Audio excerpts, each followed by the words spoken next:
नमस्कार साथियों, कैसे हैं आप सभी। मैं राज आर्य, स्वागत है आपका आपके अपने परिवार मिशन सरकारी मोहर में। दोस्तों, आज की हमारी क्लास है बायोलॉजी की, जिसमें हमारा टॉपिक चल रहा था पोषक। और इसकी जो है मैंने आपको 2 क्लासेज पहले करा दी हैं। अगर आपने उन क्लासेज को नहीं देखा है तो आप वीडियो के डिस्क्रिप्शन से लिंक उठाए और उन वीडियो को आप देख सकते हैं। तो दोस्तों, शुरू करते हैं आज की क्लास। आज की क्लास में हम नया टॉपिक शुरू करेंगे और उस टॉपिक का नाम है हमारा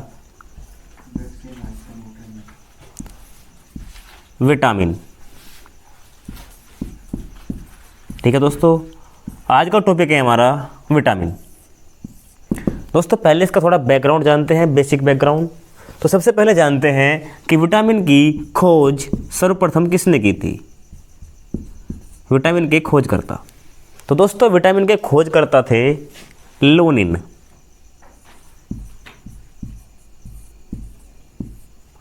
लोनिन ने की थी 1881 में। लेकिन लोनिन को जो है विटामिन का वास्तविक खोजकर्ता नहीं माना जाता है। इसके जो वास्तविक खोजकर्ता माने जाते हैं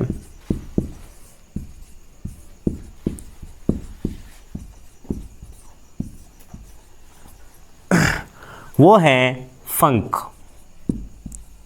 फंक नाम के वैज्ञानिक थे। इन्होंने 1911 में विटामिन की खोज की थी। ठीक है दोस्तों, सबसे पहले खोजा था लोनिन ने, लेकिन इसके वास्तविक खोजकर्ता हैं हमारे फंक, जिन्होंने खोज की थी 1911 में। और अब बात करते हैं कि विटामिन शब्द दिया किसने था। ये जो हमारा विटामिन शब्द था, ये दिया किसने था। विटामिन शब्द भी जो है हमारा फंक ने ही दिया था। ठीक है दोस्तों, 2 काम फंक ने कर दिए। एक तो वास्तविक खोजकर्ता हो गए और दूसरा विटामिन शब्द भी फंक ने ही दिया। अब बात करते हैं विटामिन सिद्धांत।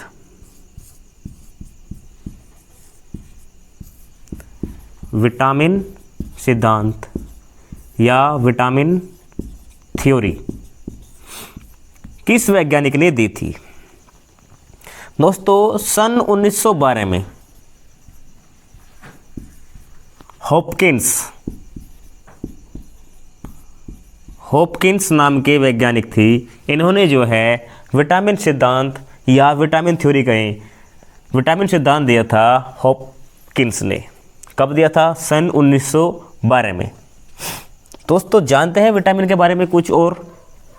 तो दोस्तों, सबसे पहला पॉइंट, विटामिन से जो है बॉडी को ऊर्जा नहीं मिलती। तो इनसे हमें ऊर्जा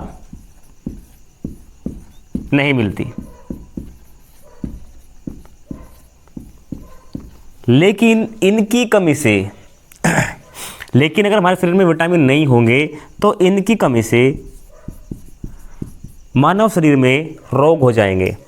और उन रोगों को हम क्या बोलते हैं? उन्हें बोलते हैं हम न्यूनता जनित रोग। ये वो रोग हैं जो विटामिन की कमी होने पर हमारे शरीर में होते हैं। उन्हें बोलते हैं हम न्यूनता जनित रोग। तो ठीक है दोस्तों, अब बात करते हैं विटामिन के प्रकार की। कितने प्रकार के जो है हमारे विटामिन होते हैं।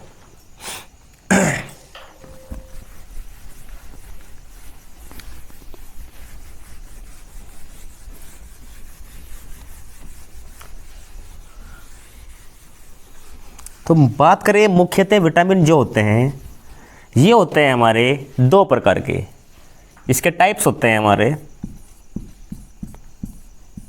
इसके 2 टाइप्स होते हैं, 1 और 2।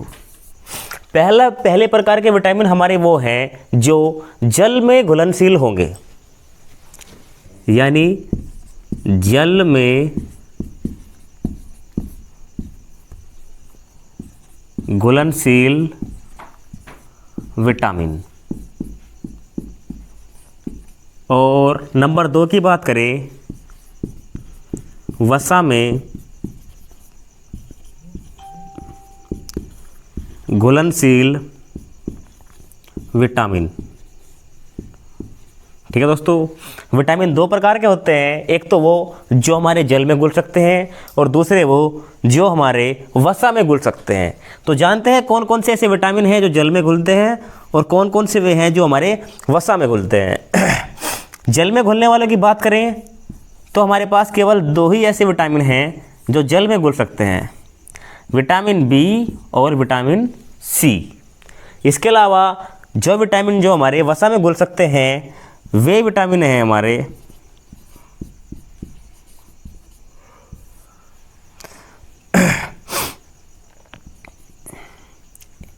Vitamin A, vitamin D, vitamin E और विटामिन के। ये चार विटामिन हैं जो हमारे वसा में घुलनशील हैं। ठीक है दोस्तों, तो अब हम इन्हें एक एक को वन बाय वन इन्हें पढ़ेंगे कि विटामिन ए क्या होता है, इसका रासायनिक नाम क्या होता है।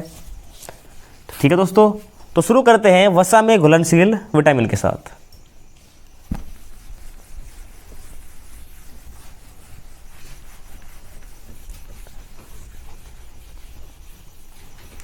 तो बात करते हैं सबसे पहले विटामिन ए।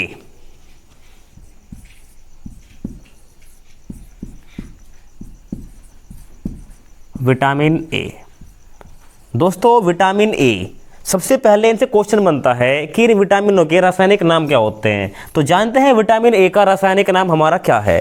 तो विटामिन ए की बात करें तो इसका रासायनिक नाम है हमारा रेटिनॉल।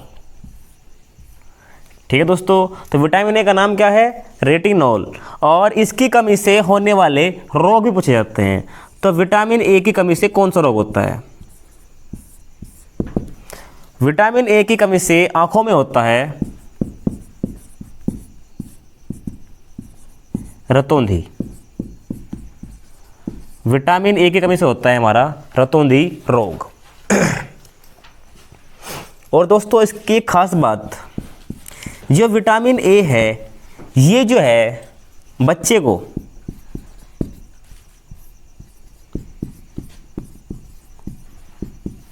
टीकाकरण के दौरान भी दिया जाता है। क्वेश्चन ऐसे बनेगा कि टीकाकरण के दौरान कौन सा विटामिन जो है बच्चे को दिया जाता है। तो टीकाकरण के दौरान जो है विटामिन ए जो है बच्चे को दिया जाता है। ठीक है दोस्तों, अब बात करते हैं इसके स्रोत की, यानी ये सोर्स। विटामिन ए जो है हमें किन किन चीज़ों से प्राप्त होता है, वे आते हैं इसके सोर्स के अंदर। तो ये होता है हमारा गाजर, चुकंदर, आम, मीठे फल,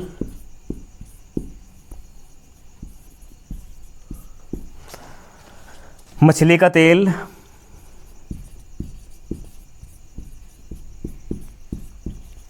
मांस। ये हैं विटामिन ए के कुछ खास स्रोत। और एक और इम्पोर्टेंट रह गया है गोल्डन राइस, हिंदी में कहे तो सुनहरा चावल।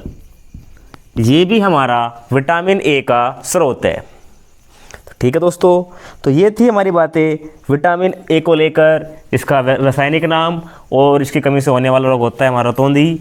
और टीकाकरण के दौरान जो है विटामिन ए दिया जाता है। और इसके सोर्स हैं हमारे गाजर, चुकंदर, आम, मीठे फल, मछली का तेल, मांस, गोल्डन राइस। ठीक है दोस्तों, और एक पॉइंट और रह गया इसका कि विटामिन ए की खोज किसने की थी। विटामिन ए के खोजकर्ता। दोस्तों इसके खोजकर्ता की बात करें तो इसके खोजकर्ता हैं विटामिन ए के मैकुलन। मैकुलन ने जो है विटामिन ए की खोज की थी। तो दोस्तों विटामिन ए हमने जो है फिलहाल कंप्लीट कर लिया है। अब आगे बढ़ते हैं अगले विटामिन की तरफ।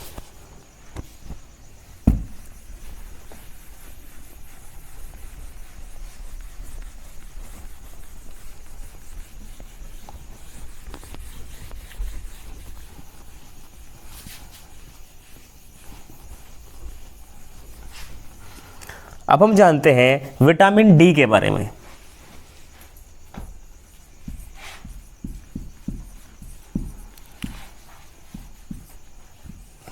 सबसे पहले बात करें कि विटामिन डी का जो है रासायनिक नाम क्या होता है, तो जानते हैं पहले इसका रासायनिक नाम क्या होता है।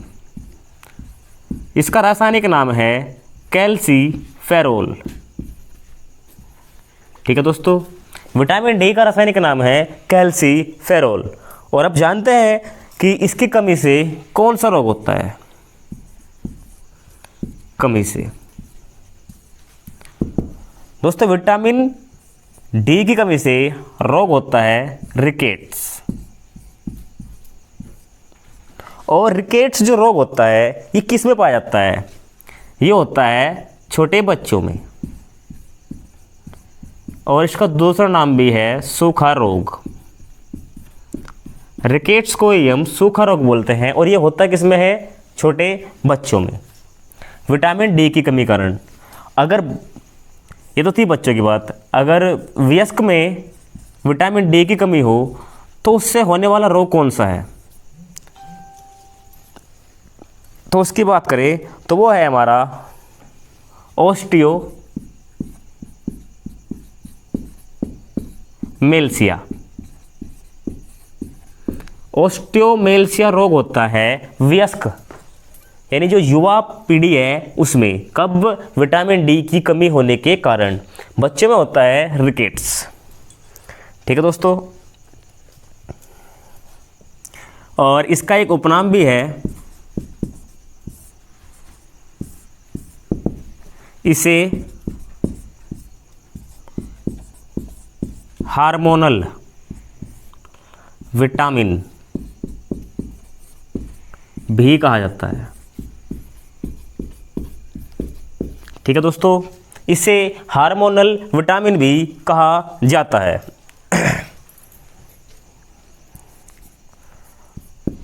अब आपसे पूछा जाए कि विटामिन डी हमें कहाँ से मिलता है, ज़्यादातर सभी का आंसर होगा धूप से। लेकिन दोस्तों विटामिन डी जो है हमें धूप से नहीं मिलता, ये मिलता है हमें प्रकाश की उपस्थिति में।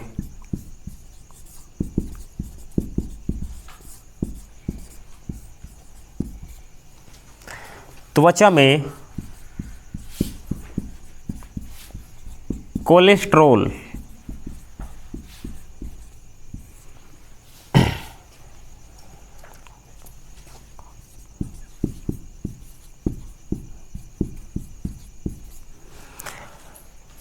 जब प्रकाश की किरणें हमारी बॉडी पर पड़ती है तो हमारी बॉडी में उपस्थित, त्वचा में उपस्थित कोलेस्ट्रॉल, उस कोलेस्ट्रॉल से जो है हमारे विटामिन डी का निर्माण होता है।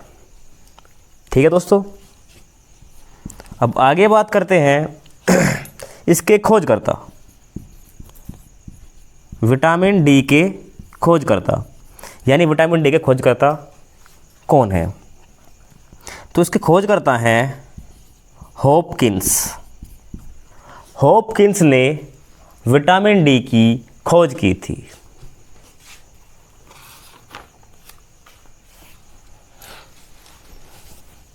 अब बात करते हैं कि विटामिन डी को कहां कहां से प्राप्त किया जा सकता है, यानी इसके सोर्स, इसके स्रोत क्या हैं।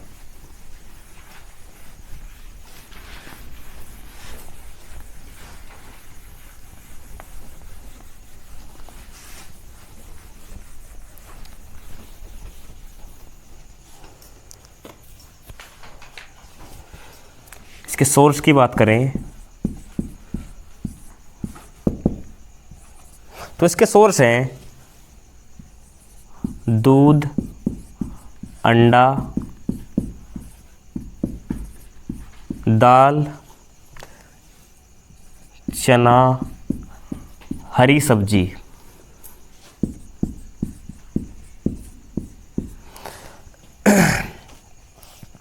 नट्स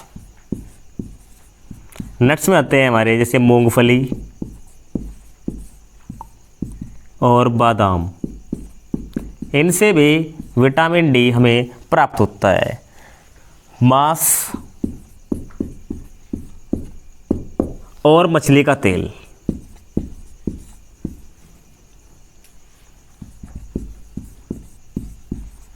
दोस्तों मछली के तेल को एक नाम और दिया जाता है, इसे बोलते हैं cod liver oil, cod liver oil भी बोला जाता है मछली के तेल को।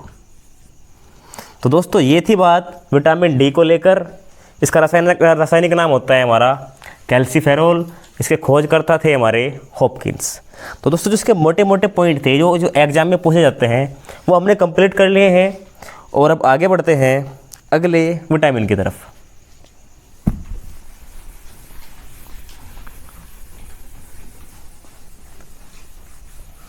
अगला जो हमारा विटामिन है वो है विटामिन ई।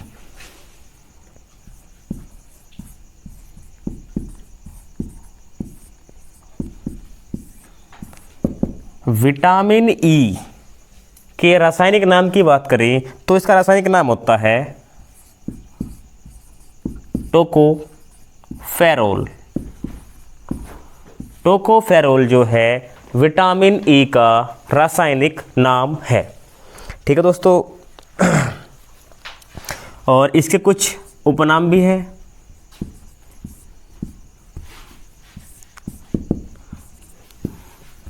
तो पहला नाम है इसका प्रजनन विटामिन।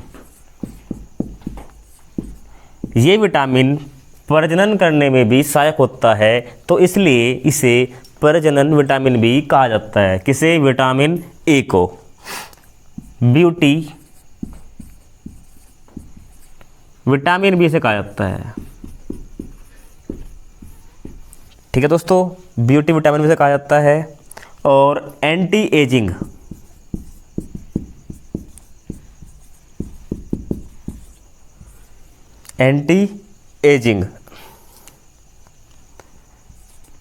जीर्णता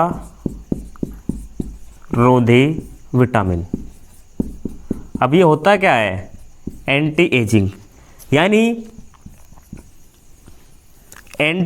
यानी इसमें जो है आपको उम्र बढ़ती हुई नहीं दिखाई देती। यानी आपकी जो स्किन है चेहरे वगैरह की वो आपको सिकुड़ती हुई नहीं दिखाई देती अगर आप में विटामिन ए पूर्ण मात्रा में है। अगर विटामिन ई आप में कम होता जाएगा तो आपकी जो स्किन है वो सिकुड़ती जाएगी। तो ठीक है दोस्तों, तो यानी आपके चेहरे पर जो है चमक को बरकरार रखता है। तो ये होता है हमारा जीर्णता रोधी, यानी जो बुढ़ापा नहीं दिखाने वाला होता है, यानी चेहरे पर बुढ़ापा ना प्रदर्शित हो, तो उसे बोलते हैं हम जीर्णता रोधी विटामिन। तो इसकी कमी से होने वाले रोगों की बात कर लेते हैं। कमी से दोस्तों पुरुषों में अलग होता है और महिलाओं में अलग होता है। अगर पुरुषों में विटामिन ई की कमी है तो वे हो जाएंगे नपुंसक, और अगर महिलाओं में विटामिन ई की कमी है तो वे हो जाएंगी, तो उनमें आ जाएगा बांझपन। ठीक है दोस्तों, तो मैंने आपको पहले बताया था कि ये जो विटामिन ई है ये प्रजनन के लिए भी लाभदायक है। अगर विटामिन ए की कमी है तो बांझपन जरूर आएगा, क्योंकि ये हमारा प्रजनन करने में हेल्प करता है। अब इसके सोर्स की बात करें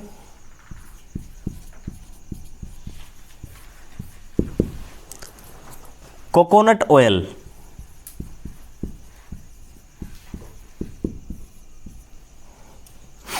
सूरजमुखी, सोयाबीन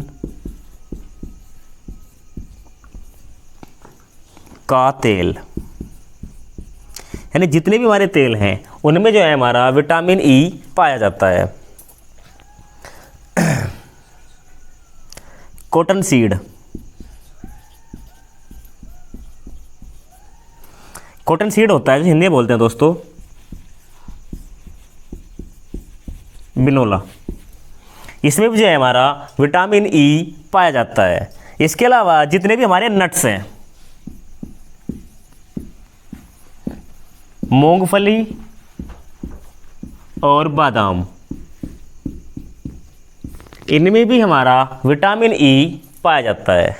तो ठीक है दोस्तों, आज हमने विटामिन को शुरू किया और उसके बेसिक पॉइंट के साथ साथ हमने 3 विटामिन कंप्लीट भी कर लिए हैं।